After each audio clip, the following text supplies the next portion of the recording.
ह्या कॅन्टीनवर 4-4 तास मोकार गप्पा करायच्या, कोणालाही फोनवर बोलायचं आणि कोणाचाही फोन उचलायचा.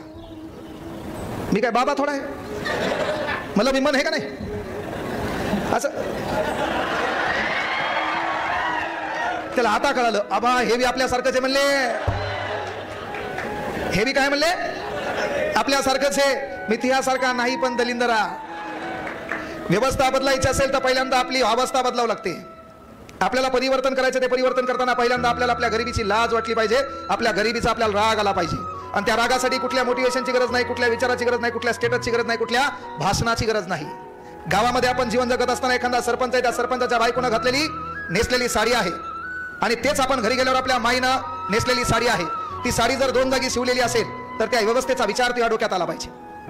त्या घरातल्या पोरीनं घातलेला पंजाबी ड्रेस असेल आणि माझ्या घरात माझी जी बहीण आहे त्या बहिणीनं घातलेला पंजाबी ड्रेस असेल, त्या ड्रेस मधला फरक तुझ्या लक्षात आला पाहिजे. त्या श्रीमंताच्या घरातल्या लेकराची शिक्षणाची व्यवस्था आणि तुझ्या मोठ्या भावाच्या शिक्षणाची व्यवस्था आडवी आली तेव्हा तुझा बाप लोकांच्या कामाला जातो, याबद्दल तुझ्या मनात तुला राग आला पाहिजे.